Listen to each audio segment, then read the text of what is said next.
Only 14 days earlier here in San Francisco, the press had announced to the world the marriage of the Yankee Clipper to the star of Gentlemen Prefer Blondes. He was Joe DiMaggio, the best-known baseball player of his generation. And his bride was none other than the voluptuous Marilyn Monroe. Always on the lookout for the latest scoop, the press people had spread the rumor that today, January 24th, 1954, the couple was leaving on their honeymoon for Japan. Japan? It's the middle of winter in Japan. World War II ended there only 9 years ago. Strange choice for a honeymoon. Let's go back and look at a couple other oddities. The send-off doesn't seem to have attracted much of a crowd for Hollywood's hottest couple. And who's the guy in the hat, waving to the crowd along with DiMaggio and Monroe? Former player and coach Lefty O'Doul, DiMaggio's friend and colleague. So let's start this all over again, shall we? Because contrary to what the press announced, Joltin' Joe DiMaggio and his new bride Marilyn Monroe are not taking off on their honeymoon. Hardly. DiMaggio was going to Japan because he signed a contract to run a series of baseball clinics with O'Doul. Marilyn simply accompanying her new husband. Joe thinks she should get out of town for a while anyway, embroiled as she is in a serious contract dispute with her studio, 20th Century Fox. Joe ignored the honeymoon spin as just more of the same old Hollywood nonsense he couldn't stomach anyway. How little he knew where having his wife along would lead. After 2 long days of air travel, with a layover in Honolulu, their arrival in Tokyo on the night of February 1st touched off a veritable panic. DiMaggio was already very well known in Japan, an American superstar who'd already run clinics and done some coaching there. When the press announced he was coming for his honeymoon with none other than America's #1 sex symbol, not only were his fans excited, but her fans were beside themselves. For the Japanese press, the real scoop has little to do with Joltin' Joe and everything to do with Marilyn. The pressing crowd of photographers and the reporters' incessant questions so bothers DiMaggio that he brought the first press event in Tokyo to a rather, well, abrupt conclusion. Now, of course, these images provoked gossip columnists all over the world. Here, for example, is the way their arrival in Tokyo was reported in thousands of cinemas across America.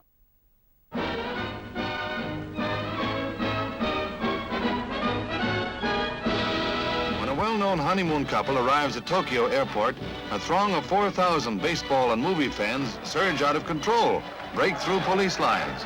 Joe DiMaggio and his bride smile bravely at their greeters, but they don't dare move. So back into the plane they go, while police clear a path to the cargo hatch with DiMaggio's convertible.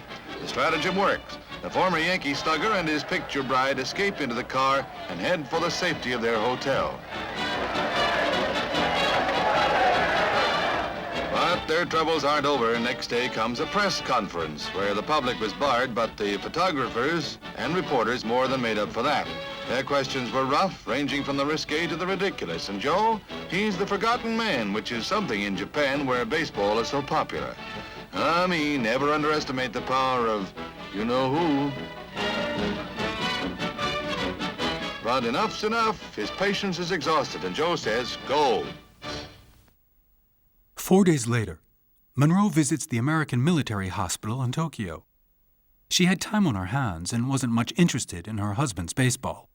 The newsreels were still spinning the honeymoon lead, and few viewers even knew what Joe was up to.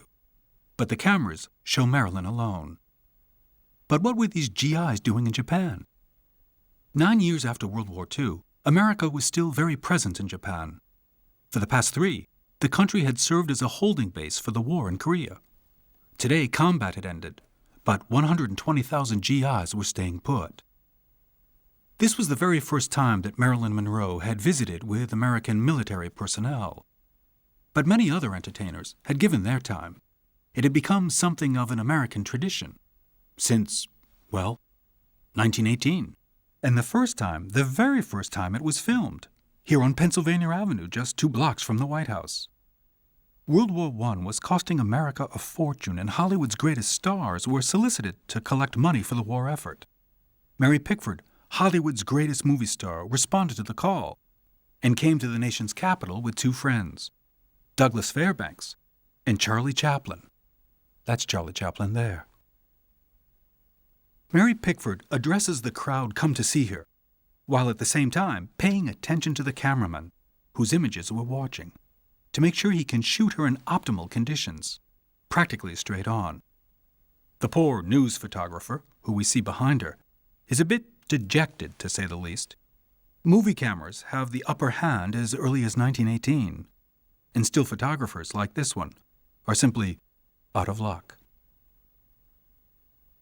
Mary Pickford, like the dancing Charlie Chaplin, already understood the camera's importance. This footage was seen across the U.S., and a considerable sum was raised for the war effort, and the day in D.C. marked the beginning of a long association between Hollywood and the American military. 36 years later, supporting the armed forces was already a Hollywood habit, and the cameras were always there to film that support, provided the footage cleared the military censors. Marilyn Monroe doesn't hesitate to shake black soldiers' hands or to chat with them. Although segregation was officially abolished in the military in 1954, racism still pervaded American society. For many Americans, images of Marilyn Monroe and wounded black GIs in Tokyo were provocative, too provocative to do anything but put them aside as unused rushes. But wait, let's look again at what was used, more slowly. Because the bandaged thumb on Marilyn's right hand, revealed in other footage shot that day, did capture editors' attention. Columnists evoked some terrible argument with DiMaggio during the so-called honeymoon. But in fact, Monroe's thumb was already bandaged before they arrived in Tokyo, when they left San Francisco even. But the camera shot what couldn't be seen by the naked eye. Regardless of bandages and unused footage with black GIs, this hospital visit was such a success that the military, a day or so later, suggested that Monroe, who'd be in Japan for a while, hop on a plane for Seoul, the capital of South Korea, and meet some more soldiers. The distance between Tokyo and Seoul is only 1,000 kilometers, and her presence would boost the morale of the 100,000 troops based north of Seoul on the border with North Korea. Not only did Marilyn agree to a 4-day visit, she even agreed to sing. 10 days later, a plane from Tokyo landed at an American air base near Seoul, with Marilyn on board for a visit. She'd already traded in her dress and mink overcoat for far simpler attire, military fatigues.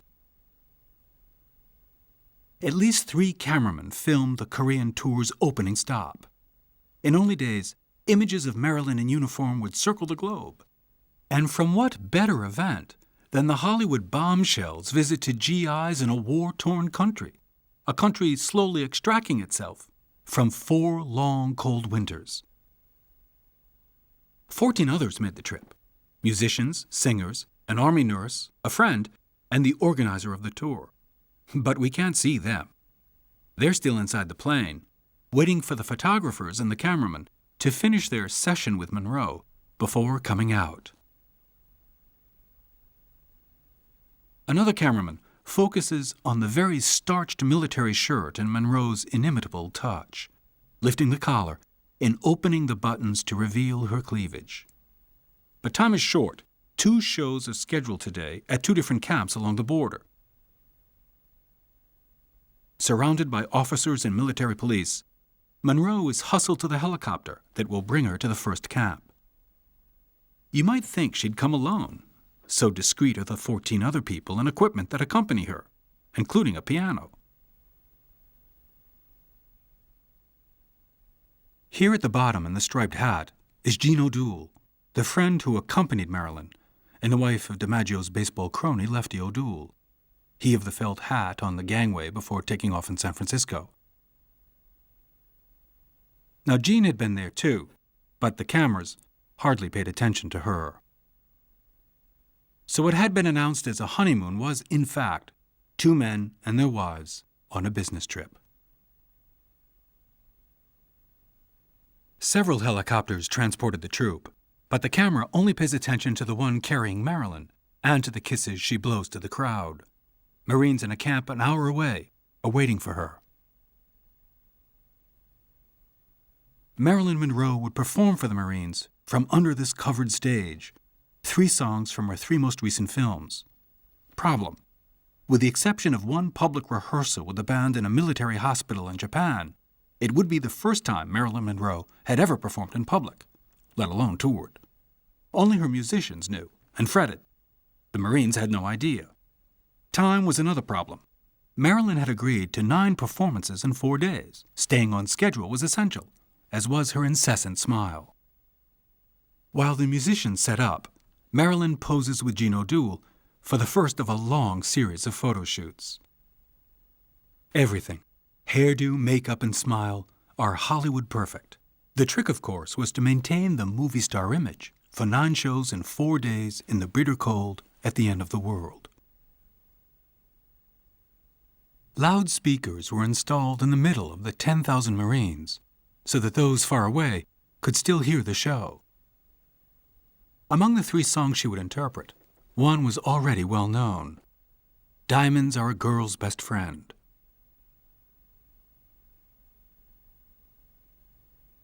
This is the first footage of Marilyn with the orchestra. Let's look more closely. Despite the winter weather, Marilyn's wearing a low-cut summer dress. She seems pretty at ease, but the same can't be said for the singer on the right, nervously waiting for her to signal to the pianist, sitting behind her, to start. This is not an over-rehearsed band, and it shows. Most of the footage shot during the tour was filmed by military cameramen, without sound. Why without sound? Because in 1954, most newsreels were shot without sound. And in any case, what mattered most to the military was great footage of the celebrated Marilyn Monroe visiting American soldiers on the border between North and South Korea. These images were offered free to any television network or cinema company around the world who wanted them. There was, however, one reel shot with sound that day.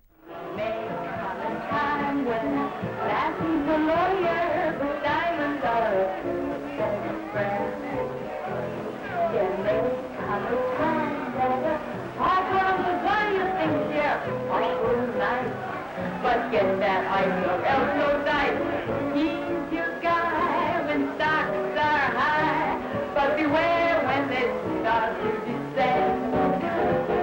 It's then that those louses go back to their spouses. Diamonds are a girl's best friend. Despite her total lack of experience, Marilyn pulled off this first performance, well, like a trooper, with no small touch of audacity. Bravo. But time is short. Look, even as she salutes the soldiers, the musicians are striking the equipment to load it back onto the helicopters to fly to the next gig. The tour organizers have a schedule to maintain. Like others before her, Monroe donated her time to sing for the soldiers. She asked for no amenities of any sort, only the presence of her friend Gene O'Doul. For 4 days in the Korean mountains, she sang the same short program, mingled with similar crowds of soldiers, and posed for the same photos and souvenirs. But by the time she returned to America, Marilyn Monroe's reputation had grown considerably. But for the soldiers here, don't kid yourself. Her quick trip through their camp was just one in a string of visits. Exactly 2 winters earlier, in 1952, actress Betty Hutton had come to sing for the soldiers in Korea, showing off, in spite of the freezing temperatures, her celebrated long legs. The war was going on in 1952, and most of the men had their guns with them during the show. Others had been through as well, some less known, like Lita Barron.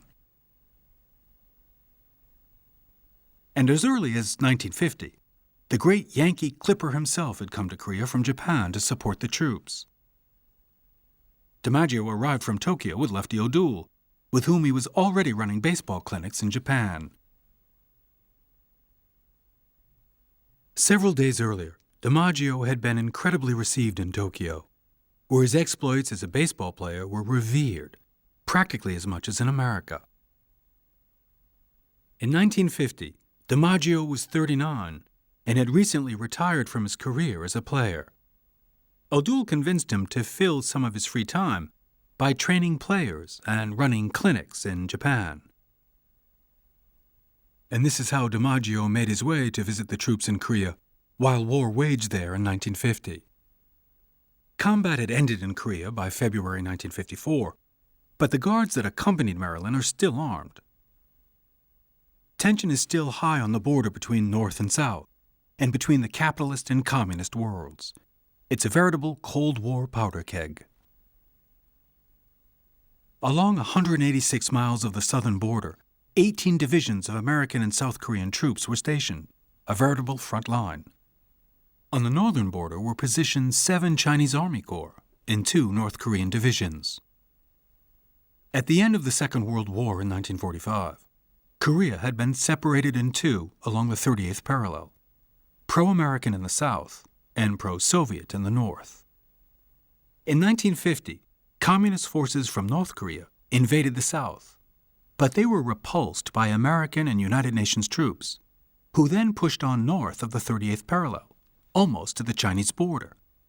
The Chinese, in turn, launched a vast offensive that progressively returned the border to the 38th parallel. After 3 years of combat in 1953, over 2 million had been killed, injured, or were missing. And it's precisely here where Marilyn is now expected. Monroe is met by the 2-star commander, General McCarr. It's cold at the end of the day at an altitude of over 1,000 meters. And the unheated helicopter explains Gene O'Doul's heavy clothing. What about Marilyn? Marilyn tried to put on a good show, determined to get off that helicopter in her open-collar army fatigue shirt. It was a nice try, but the winter's too cold, and Monroe quickly recuperated her jacket. Everything otherwise resembles the visit to the Marine camp. Marilyn honored General McCarr's request for a photo. The race continues, and the 12,000 soldiers of the 7th Infantry Division are already waiting. They're late. The show wouldn't begin until night had fallen around 6 p.m., when it would be even colder. But Monroe was determined to wear the same dress she had for the Marines earlier in the day. And she did. After the show, Monroe on the 38th parallel and DiMaggio in Tokyo were connected by radio for a brief, much-quoted conversation. "Joe," she said, "you've never seen such crowds." To which the former baseball star apparently replied, "Yes, dear, I have." The next afternoon, Monroe would sing her 4th show on the tour, this time before 14,000 soldiers. No general is here to greet her beforehand, but the welcoming committee invites Monroe to ride through the camp on a Pershing combat tank. An ingenious idea for the cameras, but probably not too comfortable. But the idea of climbing into a tank doesn't seem to faze her. Neither does starting off in the giant Pershing. But was it really like cruising in a comfortable convertible on Sunset Boulevard?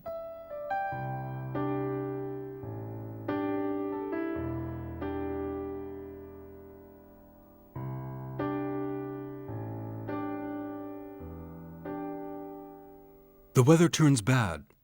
Rain starts. Rain along the 38th parallel in February is glacial. For the orchestra, it's a catastrophe. The stage is completely uncovered. The question on everybody's mind is whether Marilyn will come out to sing in the freezing rain. Certainly nobody on stage has a clue. The soldiers would be disappointed if the show stopped after they'd waited in the rain. While everyone waits for Marilyn, the singers and musicians do anything they can to entertain the 14,000 troops. The weather gets worse, and the soldiers increasingly impatient to see Marilyn Monroe. When she finally does appear in her low-cut dress, the orchestra is plenty relieved. And just as she... Did you see? Someone thought it best to wipe off the microphone with his hand. Then she signals and begins. 3 songs are planned and 3 are sung. Except that today, the rain and cold drives Marilyn back indoors to dry off and fix her hair between each song. Canceling the show was out of the question. On this afternoon, Marilyn Monroe is singing in the rain. The freezing rain.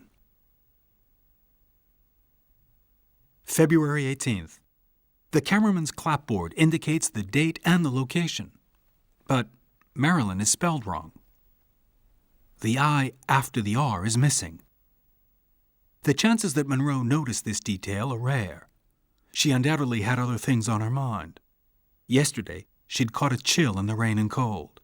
When we look more closely, the fatigue between poses shows. But for the photographers, the public smile covers the cold inside. This morning she will sing for the 2nd Infantry, who'd lost 7,000 men in the Korean War. For the GIs still stationed along the frozen 38th parallel, the visit must have seemed unreal. Here she was, the Hollywood star whose last 3 films were huge box office hits. Niagara, Gentlemen Prefer Blondes, and How to Marry a Millionaire. They played her records on the radio. And on top of that, the first issue of Playboy magazine featured naked photos of her. Second clap of the day, with the same spelling mistake. Despite the bitter cold, Marilyn Monroe wears the same summer dress. Let's look again more slowly. While she speaks to the crowd, band members are busy moving the piano closer. Why? So that the pianist can read Monroe's lips. Stage acoustics and band placement make it difficult for him to hear her. So they decide to move up closer and get Marilyn to turn sideways as often as possible so that the pianist can read her lips while she sings. The cold air rushing from her chest and lungs. Third clap. Marilyn's name is finally spelled correctly. Show over. Marilyn has a few free minutes, which the camera captures. What she does is revealing, the camera almost indiscreet. The woman casually bends over to chat with soldiers standing close to the stage. Simply. It's a rare human moment in an otherwise frantic tour that required the star to be on stage at all times. The available footage doesn't reveal whether she did so gracefully or not. 3 days in the faraway mountains in Korea document the cold and accumulated fatigue, but almost as parentheses, because editors generally use the same standard Hollywood image and little else. The next day, return to Seoul and back to Tokyo, where DiMaggio was waiting. But Monroe was suffering from the early stages of pneumonia and would quickly be hospitalized when she got to Tokyo. But while the cameras click away here in Seoul, she continues to pose. The footage and photos of this tour would be seen on television, in movie theaters, and in the press, in America, Europe, and Japan. This is the Paramount newsreel that reported the tour. The title sets the tone. Marilyn Monroe arrives in Korea to tour the front lines for 4 days. Hubby Joe DiMaggio is in Japan coaching Japanese baseball teams. Marilyn wears drab GI clothing as she meets the boys. No GI ever got such attention.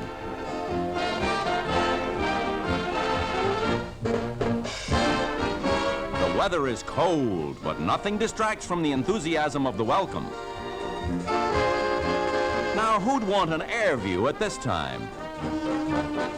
In the natural and chilly outdoor bowl, Marilyn proves she's a real trooper. The hills are alive with troops as Marilyn puts on her act. Officers estimate that she plays to about 60,000 men in her first 2 days in Korea.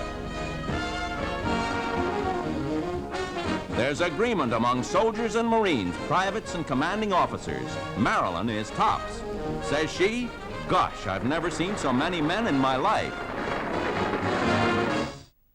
With reports like this and hundreds of photos taken during the tour, the PR machinery churned out the fodder to feed the public and enthroned Marilyn as movie star and sex symbol, exactly the opposite of what Joe DiMaggio had hoped for the trip to Japan.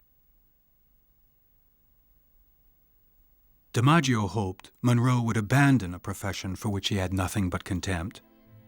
That's not how things turned out. Fox had to give in. She started filming with a vengeance as soon as she was well, and she and DiMaggio soon divorced. after only 274 days of marriage. When she died 8 years later, DiMaggio saw to it that fresh roses were laid on her tomb every week, sometimes 3 times a week, and this until the day he died.